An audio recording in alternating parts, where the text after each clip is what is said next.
Hello guys, कैसे हैं आप लोग। काफ़ी दिनों बाद वीडियो लेके आया हूं मैं। और आपसे बोला था कि मैं शेयर मार्केट की सीरीज स्टार्ट करूंगा, बेसिक टू एडवांस। बट अभी करंट टॉपिक जो चल रहा है कि एफ एन ओ ट्रेडिंग बंद हो जाएगी, और एफ एन ओ ट्रेडिंग में 30% का जो टैक्स लगने वाला है, सेबी जो नए रूल लाने वाला है, इन सब चीज़ों पर डिस्कस करेंगे। सबसे पहले, ठीक है, एफ एन ओ जो ट्रेडिंग है उस पर 30% टैक्स लगेगा।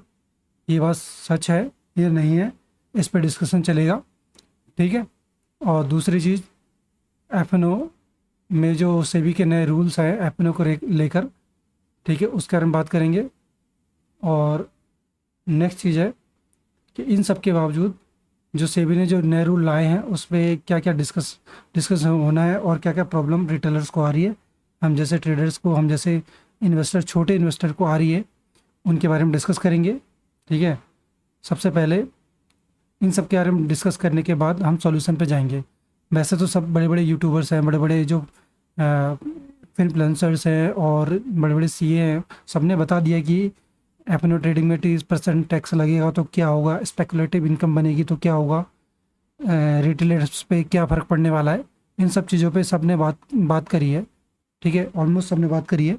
बट सॉल्यूशन किसी ने नहीं बताया कि सॉल्यूशन क्या होगा। तो वीडियो पर बने रहिए, लास्ट में हम बात करेंगे कि इन सब के होने के बावजूद जो रूल्स लागू हो जाएंगे उनके बावजूद भी, और 30% टैक्स लगने के बाद भी, जो रिटेल ट्रेडर्स हैं, जो छोटे इन्वेस्टर हैं, वो क्या करें। ठीक है, उसके बारे में बात करेंगे। हम लास्ट तक बने रहना, सॉल्यूशन बताऊंगा, वीडियो पे लास्ट तक बने रहना। ठीक है। तो सबसे पहले जान लेते हैं कि एफ एन ओ होता क्या है। ठीक है, फ्यूचर एंड ऑप्शंस होते क्या है। अब जैसे मैंने कि ये जो धन का प्लेटफॉर्म ओपन कर रखा है, धन के प्लेटफॉर्म में आप देख रहे होंगे कि यहाँ पर, ठीक है, एक ये करेंसी मार्केट डेरिवेटिव्स वगैरह सारा कुछ है। ये देखिए, एक मैंने लिस्ट बना रखी है। ठीक, एक लिस्ट में जितने भी सारे शेयर हैं, ये इक्विटी कैश मार्केट है। दूसरा, future and option. Future and option क्या होते हैं, जो डेरिवेटिव प्रोडक्ट्स होते हैं। ठीक है, जैसे मैंने इन्फोसिस का शेयर बाय किया, तो मैं इसी का ऑप्शन में जाके पी यानी कि उसको हैज कर सकता हूँ। जैसे मैंने बाय कर रखा है और मार्केट अचानक से कोई बड़ी न्यूज़ आ गई तो चेंज हो गया, या फिर क्रैश आ गया, तो उसको मैं बचाने के लिए हैज करता हूँ। उसके अपोजिशन में दूसरी एक पी और सी होता है, उसका पी ऑप्शन को मैं बाय कर लेता हूँ। ठीक है, पी ऑप्शन को बाय करके मैं अपनी पोजीशन को हैज करता हूँ। जैसे मान लो कि मेरे की इन्फोसिस के मुझे अगर 3,000 शेयर खरीदने हैं, ठीक है, 3,000 शेयर खरीदने हैं, तो मुझे कितना पैसा लगेगा। ठीक, अगर मैं 3,000 शेयर खरीदता हूँ तो मुझे बहुत सारा पैसा लगेगा। अब इतनी सारी बड़ी पोजीशन को मैं एक दिन 2 दिन कैरी फॉरवर्ड करता हूँ, तो वो अगर लॉस में जाती है तो 3,000 जो शेयर है सारे माइनस में जा सकते हैं, जीरो भी हो सकते हैं या नहीं भी हो सकते हैं, मतलब बड़ा लॉस हो सकता है। तो उसको बचाने के लिए मैं एक उसके ऑप्शन को बाय करता हूँ, पी, उसको बाय कर लेता हूँ। अगर अपोजिट में जाता है तो, डाउन साइड में जाता है तो वो पी मुझे सेफ गार्ड करता है। तो ये होते हैं हेज, जो कि बंद, मतलब काफ़ी लोगों ने बोला कि ये बंद नहीं होगी, अपन ट्रेडिंग बंद नहीं होगी। ये हेजिंग इंस्ट्रूमेंट है जो कि बंद नहीं हो सकता, बट इस पर टैक्स लग सकता है, या फिर उस पर नए रूल्स आ सकते हैं एज पर सेबी रूल्स, उसमें न्यू गाइडलाइंस ऐड ऑन हो सकती हैं। ठीक है, चलो ये तो रही बात इसकी। अब 30% टैक्स लगेगा कि नहीं लगेगा वो आने वाले बजट में पता चल जाएगा। और 30% टैक्स लगेगा भी, ठीक है, तो क्या फ़र्क पड़ेगा, वो सारी बातें और सारी चीज़ें देख ली हैं, काफ़ी लोगों ने डिस्कस कर लिया, वो होगी पुरानी बात। अब मैं करूँगा, आपको इसका सॉल्यूशन बताऊँगा। ठीक है, सेबी के नए रूल्स के बारे में डिस्कस कर लेते हैं पहले। ठीक है, सेबी का नए रूल्स क्या है। सेबी नए रूल्स लागू करने जा रहा है। ठीक है, प्रपोज किया, अभी तक फाइनल नहीं हुआ है, बट जो नेक्स्ट मीटिंग होगी उसमें हो सकता है। तो पहला रूल है क्या, लॉट साइज। ठीक है, अभी आप निफ्टी का जो लॉट साइज कितना है, 25 का है, और बैंक निफ्टी का लॉट साइज है 15 का। ठीक है, ऐसे ही जो फिन निफ्टी है उसका लॉट साइज है 40 का। ठीक, ऐसे ही जो मिड कैप जो इंडेक्स है उसका है 75 का। ठीक है, ऐसे लॉट साइज चल रहे हैं। अभी लॉट साइज बढ़ाने का इनका जो सेबी का नया रूल लागू होने वाला है या हो जाएगा, तो उसके अकॉर्डिंग ये रूल लॉट साइज बढ़ सकते हैं। ये घटाए गए थे इसलिए कि छोटे रिटेल ट्रेडर्स ही ट्रेड कर पाएँ, कम क्वांटिटी के पैसे से भी आके वो ट्रेड कर पाएँ। तो इसको बढ़ा दिया जाएगा। अगर इसको 100 कर दिया जाएगा, अगर इसको 100 कर दिया जाएगा तो सीधे सीधे जितने पैसे हमारे 25 क्वांटिटी बाई करने में लगते हैं, उससे 4 गुना पैसे हमें उसको बाई करने में लगेंगे। ठीक है। दूसरी चीज़, अगर इसको 60 कर दिया, 15 से 60 कर दिया जाए, तो अभी हम अगर 2,500-3,000 में एक लॉट खरीद सकते हैं, तो फिर उसके बाद हमें सीधे सीधे 10,000 रुपये हमें आगे लगाने पड़ेंगे। चलो इसमें कोई इशू नहीं है, लॉट साइज बढ़ाने में, लॉट साइज बढ़ा देंगे तो कर लेंगे। लेकिन जो दूसरा रूल लागू होने वाला है वो होने वाला है मार्जिन मनी। ठीक है। मार्जिन मनी इंक्रीज करेंगे। जैसे कि आप अगर जैसे सेलर होता है, कोई ऑप्शन सेलर सेल करता है, तो उनके साथ क्या होता है, जैसे हम लोगों को बाय करने में, जैसे रिटेल ट्रेडर उनको बाय करने में सिर्फ 5 से 10,000 लगते हैं। अब सेल करने के लिए वही 1 से लेकर 1.5 लाख रुपए लगते हैं। ठीक है। 1 से लेकर 1.5 लाख रुपए लगते हैं सेल करने के लिए। तो वो क्या होता है, मार्जिन मनी रख लेते हैं। ठीक है। अब इसी को बढ़ाने की बात कर रहे हैं। जैसे कि 4 से 5 लाख लगते थे, अगर हम हेज करते हैं तो हम इसको अपनी क्वांटिटी को, साइज़ को उतना ही रख के कम पैसों में भी सेल कर सकते थे। बट अब इसी को क्वांटिटी साइज़ को, इस जो मार्जिन मनी को ये लोग 20 से 25 लाख करने वाले हैं। ठीक है। मतलब 20 से 25 लाख अगर आपको उसमें पड़ा होगा तभी आप सेल कर सकते हैं। इस तरह से ये बढ़ाने की बात चल रही है। और तीसरा जो रूल बात कर रहे हैं वो है, जैसे अभी हर दिन एक्सपायरी होती है। मिड कैप की एक्सपायरी होती है मंडे को। ठीक है। और ट्यूसडे को होती है फिर निफ्टी की, और वेडनेसडे होती है निफ्टी की, बैंक निफ्टी की। ठीक है। और थर्सडे होती है आपकी निफ्टी की, और सेंसेक्स की होती है फ्राइडे को। ठीक है। तो ये हर दिन ही एक्सपायरी, हर दिन एक्सपायरी, तो इसके वजह से क्या होता है, मार्केट बहुत बहुत बहुत वॉलेटाइल हो जाता है। बड़े बड़े स्पाइक्स आते हैं, बहुत ज़्यादा लॉस होते हैं। और जो एच होते हैं, ठीक है, वो अच्छे खासे ट्रेड ले जाते हैं। और लॉस किसका हो जाता है, छोटे छोटे ट्रेडर का। जैसे ये देख लीजिए, यहाँ पे कुछ ही 4 से 5 मिनट, 10 मिनट के अंदर अंदर इतने तगड़े स्पाइक आया हुआ है। कितने लोगों का लॉस हुआ होगा, कितने का प्रॉफिट हुआ होगा। तो इस तरह से मार्केट बहुत वॉलेटाइल, जबकि निफ्टी 50 ऐसा इंडेक्स माना जाता था जिसमें वॉलेटिलिटी कम होती थी और आराम से ट्रेड कर सकते थे, टेक्निकल एनालिसिस आराम से चलता था। बट यहाँ पे क्या होता है, अब निफ्टी भी बहुत वॉलेटाइल हो चुका है। ठीक है। बैंक निफ्टी की तो बात ही छोड़ दो। बैंक निफ्टी का अगर उसकी ऑप्शन, बैंक निफ्टी की बात देख ले, तो बैंक निफ्टी क्या हाल करता है। ठीक है। इसके तो इसमें बहुत ज़्यादा वॉलेटिलिटी रहती है। ठीक है। ये देख लीजिए। तो इन सब चीज़ों को बचने के लिए, ये चलो ये चीज़ तो हमारे फ़ायदे के लिए है। ठीक है। ये चीज़ तो हमारे फ़ायदे के लिए है, रिटेल ट्रेडर के लिए फ़ायदे के लिए है ये चीज़, कि सिंगल एक्सपायरी कर दिया जाए। अब उनको जो प्रपोजल के हिसाब से एनएससी जो इंडेक्स है, और जो एक्सचेंज है, और बीएसई है, इनको अपने जितने भी आपके जो डेरिवेटिव्स हैं, इंस्ट्रूमेंट है, जैसे कि एनएससी का निफ्टी 50, बैंक निफ्टी, और ये सारे, और बीएसई का बैंक एक्स, सेंसेक्स, तो इनको एक दिन एक्सपायरी रखना पड़ेगा। और यहाँ तक की बात चल रही कि वीकली एक्सपायरी ख़त्म करके मंथली या फोर्टनाइटली, यानी 15 दिन में एक दिन एक्सपायरी हो सकती है। तो ये चीज़ तो फ़ायदा, हमारे लिए फ़ायदा ही है, इसमें कोई नुकसान नहीं है। ठीक है। तो ये हमारे फेवर में ही है। चलो इसकी बात रही। अब क्योंकि अगर एक सिंगल एक्सपायरी होगी तो वॉलेटिलिटी सिर्फ एक ही दिन होगी, हर दिन नहीं होगी। अगर थर्सडे की, जैसे पहले थर्सडे को हुआ करती थी एनएससी, और उसकी जो एक्सपायरी हुआ करती थी थर्सडे को, तो उसी दिन वॉलेटिलिटी होती थी, बाकी दिन आराम से स्मूथली मार्केट चलता था और आराम से ट्रेडिंग होती थी। ठीक है। चलो ये तो रही सारी डिस्कशन, उसका शॉर्ट में समझ लिया हमने। ठीक है। अब बात करते हैं सॉल्यूशन की। सॉल्यूशन क्या होगा। ठीक है। इसका सॉल्यूशन क्या होगा कि अगर 30% टैक्स लग जाता है, ठीक है, अगर 30% टैक्स लग जाता है तो हम क्या करेंगे।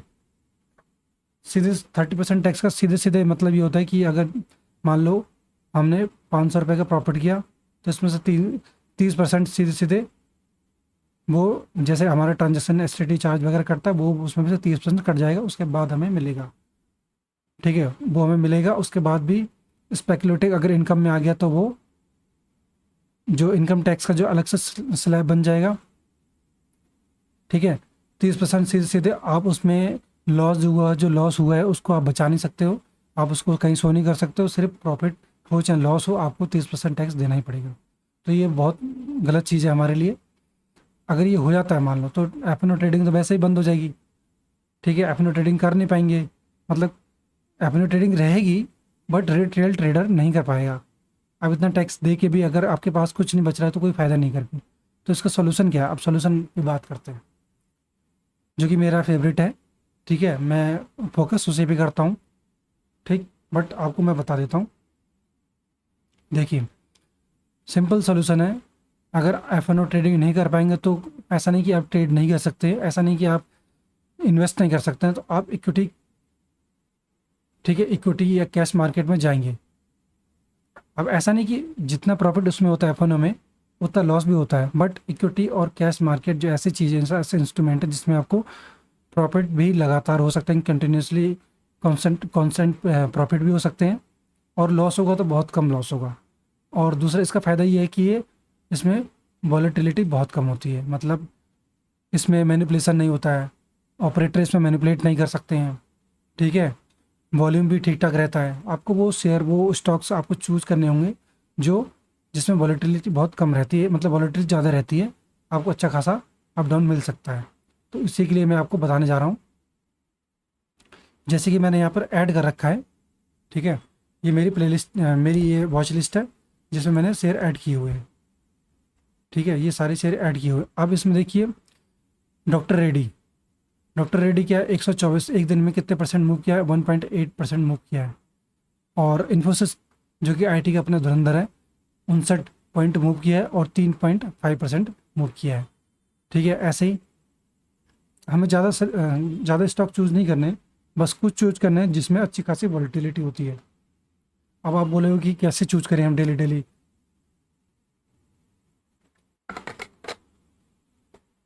ठीक है, डेली डेली कैसे चूज करें हम, तो उसका तो आसान तरीका है, मैं बता देता हूँ। चूज करने का सबसे आसान तरीका है, उसके बाद से मैं दिखाऊंगा प्रूफ की कैसे वॉलिटिलिटी और कैसे कैसे आप जो स्टॉक चूज करेंगे आप उसमें अच्छा खासा जितना पैसा आप वहाँ उम्मीद करते हैं कमाने की, यहाँ पर भी उतना पैसा कमा सकते हैं। ठीक है, उतना ही पैसा यहाँ कमा सकते हैं। पहले मैं दिखा देता हूँ फिर कैसे करते हैं। देखिए, पहले मैं ये दिखा देता हूँ कि कितना मूव आपको मिल रहा है इसमें। जैसे इन्फोसिस है, जैसे मैंने इन्फोसिस चूज किया, यहाँ पर देखिए ये 5 मिनट का टाइम फ्रेम है और ये 12 तारीख, ज़्यादा दूर नहीं, 12 जुलाई की बात कर लेते हैं। यहाँ से हमने मेजरमेंट लिया और देखिए 2.7%, 46 पॉइंट यहाँ पे मूव दिया है इसने। ठीक है, 46 पॉइंट का मूव दिया है। अब अगर आपने 46 पॉइंट भी कैप्चर नहीं किया, मान लो आपने इसका डे का हाई टूटा और आपने यहाँ बाई कर लिया, या फिर यहाँ आपने यहाँ बाई किया, तो भी आप कितना मूव कैप्चर करेंगे, 35 पॉइंट कैप्चर करेंगे। ठीक है, चलो 35 पॉइंट यहाँ पर कैप्चर कर लिए, और उसके बाद अगर आपने दूसरी ट्रेड भी ली यहाँ पर, तो आपने यहाँ पर 15-16 पॉइंट यहाँ पे कैप्चर कर लिए। ठीक है, 50 पॉइंट कहीं कहीं पर भी नहीं गए। चलो ये तो 12 तारीख की बात हुई। ठीक है, अब इस दिन देख लो, इससे एक दिन पहले की बात कर लें। अगर आपने यहाँ पर सेल किया तो आपने 14 पॉइंट कैप्चर कर लिए यहाँ पर। ठीक है, अगर आपने यहाँ पर कैप्चर कर लिया, ठीक है, 10 पॉइंट यहाँ पर आपने कैप्चर कर लिए, तो ऑलमोस्ट 2 से 3 हज़ार रुपये आप आराम से मिनिमम कैपिटल से कमा सकते हो। कितना कैपिटल लगेगा वो मैं दिखा देता हूँ। ये इन्फोसिस की बात है। देखिए, अगर आपने यहाँ पर सेल किया, ठीक है, तो यहाँ पे कितने पॉइंट, 25 पॉइंट यहाँ पे कैप्चर कर रहे हैं आप। ठीक है, अच्छी खासी वॉलेटिल, आपको 2-4 शेयर पकड़ रखने हैं। मान लो यहाँ पर आपने कैप्चर कर लिया तो कितना पॉइंट, 26 पॉइंट कैप्चर कर लिया। ठीक है, और आपको कितने पैसे लगने वाले हैं, देखो 1711 का शेयर है, और आपने अगर 100 शेयर खरीदे यहाँ पर तो आपको कितने 34,000 रुपये लगने वाले हैं सिर्फ। अभी मेरे उसमें 20,000 रुपये दिखा रहे हैं, मैंने अमाउंट विड्रॉ कर लिया है। ठीक है, तो 34,000 रुपये लगने वाले हैं सिर्फ। आपने 100 शेयर बाई किए इंट्राडे के लिए। अगर आपने लॉन्ग टर्म इन्वेस्टिंग किए तो आपको ज़्यादा रुपये लगने वाले हैं। ठीक है, 100 शेयर के लिए 1,71,000 लगने वाले हैं। बट आपको अगर आप एफ ट्रेडिंग करते, फुल टाइम ट्रेडिंग करते, अब जैसे मैं हूँ, मैं तो नहीं कर पाता हूँ ट्रेडिंग। ठीक है, इंट्राडे नहीं कर पाता हूँ, मैं इन्वेस्टिंग पे फोकस करता हूँ। ठीक, तो यहाँ पर देखिए आपको कितने रुपये लगने वाले, 34,000। ओनली 35,000 रुपये लगने वाले 100 शेयर के लिए। 100 शेयर का मिनिमम 100 शेयर बाय करना, इससे कम करोगे तो आपको ज़्यादा फर्क नज़र नहीं आएगा। ठीक है, क्यों कह रहा हूँ, मैं इसलिए कह रहा हूँ 100 शेयर कि आपने यहाँ पर मान लो मूव कैप्चर किया, 28 पॉइंट कैप्चर किए, तो सीधे कितने हो गए, 100 × 28, 2800 रुपये हो गए। ठीक है, तो आपको कैलकुलेट करने में और देखने में भी अच्छा लगेगा कितने आपको कितना प्रॉफिट हुआ। तो डेली का अगर 2,000, 1,500, 2,000 रुपये आपको मिल जा रहे हैं, नॉट बैड। ठीक है, अगर आप क्वांटिटी बढ़ाएंगे तो आपको ज़्यादा फायदा होगा। जैसे आपने इसकी जगह पर 200 क्वांटिटी कर दी। ठीक है, अगर आपने 200 क्वांटिटी कर दी, आपको 60-70 हज़ार लगेंगे, 60-70 हज़ार लगेंगे। और आपने 50, अगर 28 या 30 क्वांटिटी भी कैप्चर कर ली तो 6,000 हो जाएंगे। तो एक दिन में 2-3 हज़ार, 6,000 कोई बुरे नहीं है। और अगर पूरे महीने के देखा जाए तो 4-5 हज़ार ऑन एवरेज लेके अगर आप चलोगे तो 1 लाख के करीब, 70-80 हज़ार करीब आराम से कमा लोगे आप। ठीक है, ये तो इन्फोसिस की बात रही। अब एक और स्टॉक है जो HDFC है, जो बैंकिंग स्टॉक है, मतलब जिसमें काफ़ी, जो बैंकिंग शेयर मार्केट में काफ़ी इसका बड़ा वो है, शेयर है। ठीक है, कैपिटल है। तो अगर इसकी बात करें तो ये भी काफ़ी अच्छा खासा मूव देता है।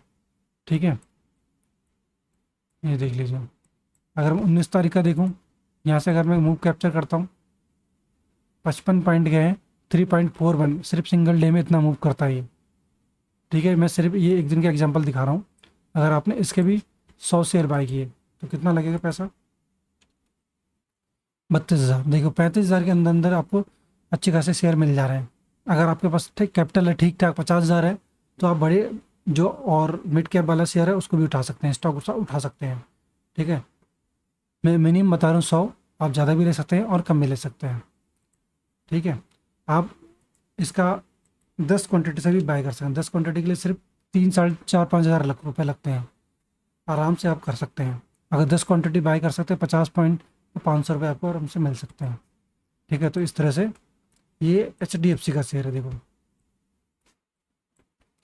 अब मैं ये नहीं कह रहा हूँ कि आप इक्विटी ही करो। ठीक है, आप क्रूड ऑयल में चले जाओ।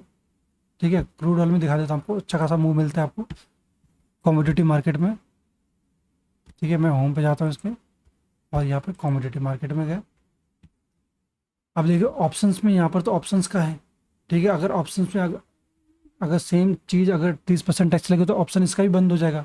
तो ऑप्शंस में ना जाके हम इसके फ्यूचर्स में जा सकते हैं। ठीक है, फ्यूचर्स में ना जाके हम डायरेक्ट भी बाय कर सकते हैं, कम क्वांटिटी में बाय कर सकते हैं। तो ये सारी चीज़ें हैं।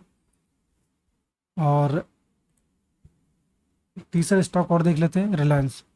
ठीक है, ये मैं एग्जांपल दिखाता हूँ, ऐसे स्टॉक हैं जो अच्छा खासा मूव देते हैं। ठीक है, एक एक दिन के अंदर 4-4% ये मूव कर जाते हैं। ठीक है, अगर आपने यहाँ से पकड़ लिया, 5 तारीख पकड़ लिया। ठीक है, 40 पॉइंट यहाँ पे कहीं नहीं गया, 40 पॉइंट। ठीक है, 1.37% है ये मूव का। और इस दिन देख लो कितना मूव गया है। अगर यहाँ से बाई किया आपने तो भी 40 पॉइंट मिल गया आपको। और लेटेस्ट 12 तारीख का बता लिया, ये देख लीजिए। तो ऐसे स्टॉक हैं जो मूव देते ही देते हैं। तो अब ये तो रहे, मैं एक एग्जाम्पल दे दिया, अब मैं और दिखा देता हूँ। अगर आपको स्टॉक छांटने हैं, कैसे छांटने हैं, 5 मिनट के अंदर अंदर, 5 मिनट के आपको जाना है NSE की वेबसाइट में। ठीक है, होम पे क्लिक करेंगे। पहले तो ये चेक करना है कि आपको मार्केट बेयरिश है या डाउन साइड है। आपको क्या करना है, ठीक है, ये जो यहाँ जाना है होम पे, और यहाँ देखना है एडवांसेस और डिक्लाइन। मतलब उस दिन 5 मिनट के अंदर, 5 मिनट जब मार्केट के हो जाएं, 9:20 में आप देखना NSE की वेबसाइट खोलना, और यहाँ पे देखना एडवांसेस 34, ये डिक्लाइन 16। तो मतलब एडवांसेस मतलब अप साइड में 34 शेयर और 16 शेयर डाउन साइड में है। तो मार्केट अप साइड जाएगा। ठीक है, तो आपको ऐसे शेयर देखने हैं जो अप साइड जा रहे हैं। ठीक है, आपको उस दिन डिसाइड होगा कि मुझे बाइंग साइड रहना है। ठीक है, ये तो हमने 5 मिनट में चेक कर लिया। फिर उसके बाद फिर आगे हमें टॉप गेनर टॉप लूज़र आपको देखना है। उस 5 मिनट के बाद फिर यहाँ पे आ जाना है, NSE की वेबसाइट पे जाके, मार्केट में जाके इक्विटी एंड मार्केट में जाएंगे, इक्विटी एंड SME में, और यहाँ पे चूज़ करेंगे निफ्टी 50। और निफ्टी 50 पे इसलिए कह रहा हूँ क्योंकि जो निफ्टी 50 कॉम्बिनेशन है इंडेक्सेस का, तो इसमें सारे शेयर ऐसे होते हैं जो जिसमें अच्छा खासा OI रहता है, वॉल्यूम रहता है। ठीक है, तो यहाँ पर देख सकते हैं आप कितना परसेंट मूव है, चेंजिंग कितना है, ठीक है। जैसे 6% है चेंजिंग, एक दिन के अंदर कितना मूव किया देखो। TCS है, यहाँ पर चेक कर सकते हो तुरंत 5 मिनट के अंदर कौन सा शेयर अपसाइड जा रहा है, कौन सा डाउन साइड। फिर उनको अपनी वॉच लिस्ट में ऐड करते जाना है, यहाँ फटाफट यहाँ पर जाएंगे और अपनी वॉच लिस्ट में ऐड करते जाएंगे, ठीक है। धन यूज़ करते हो जो धन, नेक्स्ट वीडियो जो मैं बनाऊंगा मैं आपको कौन सा ब्रोकर यूज़ करना चाहिए, बेस्ट ब्रोकर कौन सा है। पर्सनली मैं धन यूज़ कर रहा हूँ, ज़रोदा भी बेस्ट है, ठीक है, और फायर्स भी बेस्ट है, और भी बहुत हैं। बट मैं आपको एक बेहतरीन कंपैरिजन वाली वीडियो लेके आऊँगा जिसमें आप डिसाइड कर सकते हैं कि आपको कौन से ज़रोदा यूज़ करना चाहिए, धन यूज़ करना चाहिए पर्सनली, और फायर्स यूज़ करना चाहिए, या फिर एंजल ब्रोकिंग या ग्रो कौन सा यूज़ करना चाहिए। उसके लिए मैं एक कंपैरिजन वीडियो लाऊंगा, उसमें वीडियो में बने रहना, और अगर लाइक और सब्सक्राइब नहीं किया तो कर लेना, ताकि आगे आने वाली वीडियो आपको मिलती रहे, ठीक है। तो यहाँ पर मैं आगे वीडियो फिर से यहाँ पर चेक कर लेना है कौन सा स्टॉक उस टाइम पे मूव कर रहा है अप साइड में, कौन सा कर रहा है डाउन साइड में। 5 मिनट के बाद आपको यहाँ पर वॉच लिस्ट में ऐड करते जाना है, वही शेयर को 4 से 5 शेयर को अपने वॉच लिस्ट में ऐड करना है, ठीक है। ऐड कर लिया और उसके बाद आपको सीधा उनको चार्ट पे लगा लेना है, चार्ट पे लगा के फिर यहाँ पर वॉच करना है। जैसे ही आपको एक बाइंग ट्रिगर या सिग्नल मिले तो आप वहाँ से बाइंग करने, अगर सेल का सिग्नल मिल रहा है तो सेल करें। यहाँ पे मैंने ये में एक क्रॉस वाला एक लगाया है और एक पिवट वाला लगाया, जो कि मेरे को उस टाइम हेल्प करते हैं, ठीक है। उसी के अकॉर्डिंग मैं बाय और सेल सिग्नल जनरेट करता हूँ और देखता हूँ, ठीक। अब अगर आपको यहाँ से शेयर मिल गया तो आप यहाँ से बाय कर सकते हैं। अगर आपको ये भी थोड़ा मुश्किल लगता है तो मैं और ईजी तरीका बता रहा हूँ। एक वेबसाइट है tickertape.in, ठीक है। इस वेबसाइट में जाएंगे, ठीक है, आपको तुरंत के तुरंत उसी टाइम स्टॉक स्क्रीनर मिल जाएगा। यहाँ पर क्लिक करेंगे स्क्रीनर में क्लिक करेंगे तो यहाँ पर आ जाएगा स्टॉक्स, ठीक है। ये वो स्टॉक्स होंगे जिनमें अच्छा खासा OI जनरेट हो रहा होगा उस टाइम पे, पी रेशियो अच्छा खासा होगा। ये देखिए पी रेशियो अच्छा खासा 20, 30, 59, 60 सारा कुछ। आप इनको तुरंत क्या करेंगे, अपनी वॉच लिस्ट में लगा के इनको चेकआउट करना स्टार्ट कर देंगे। बच के जब टाइम हो जाएगा 9:30 पे आपको अपना ऑर्डर लगाना है, ठीक है। 5 मिनट आपको मार्केट को देखना है कि मार्केट अपसाइड जा रहा है, डाउन साइड जा रहा है। फिर अगले 5 मिनट स्टॉक सिलेक्शन करना है, ठीक है। 20 हो गए, और 9:30 से पहले या 9:30 पे जैसी 15 मिनट की सेकंड कैंडल बनेगी आपको अपना ऑर्डर लगा देना है। 9:30 में क्यों कह रहा हूँ ऑर्डर लगाने के लिए, मैं बता देता हूँ लॉजिक उसके लिए, ठीक है। जैसे मैंने 5 मिनट की कैंडल लगाई यहाँ पर, ठीक है।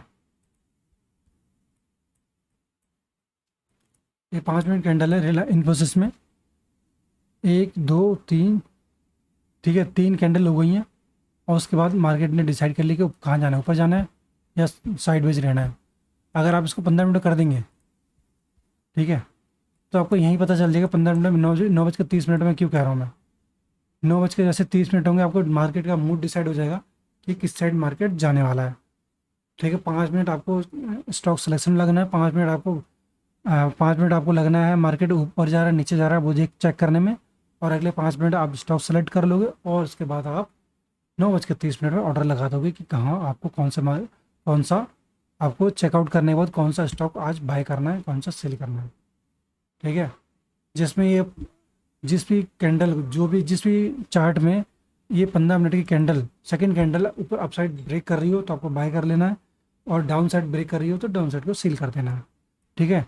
और अगर साइडवेज रह रही है तो इस तरह से साइडवेज रहेगी, देखिए ये साइडवेज रह रही है, आपको तब तक उस दिन बाय नहीं करना, तब तक ये मार्केट या डाउन साइड चले जाए। डाउन साइड का इस पहली कैंडल को ब्रेक कर दिया, अप साइड ब्रेक कर दे, तो इस साइड जिस दिन ये पहली दूसरी कैंडल अप साइड को या डाउन साइड ब्रेक नहीं की तो उस दिन इस स्टॉक को बाय नहीं करना है। देख लीजिए, ऐसे आपको एनालिसिस करना है, ये देख लीजिए, ठीक है। अब इसकी 15 मिनट कैंडल लगा लेते हैं, ये देखिए।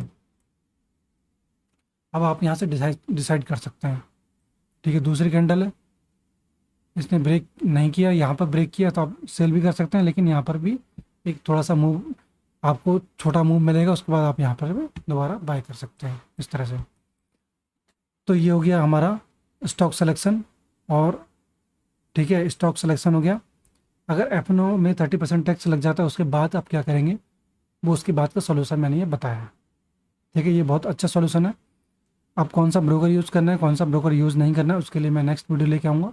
तो बने रहना वीडियो में। तब तक के लिए गुड नाइट, जय हिंद।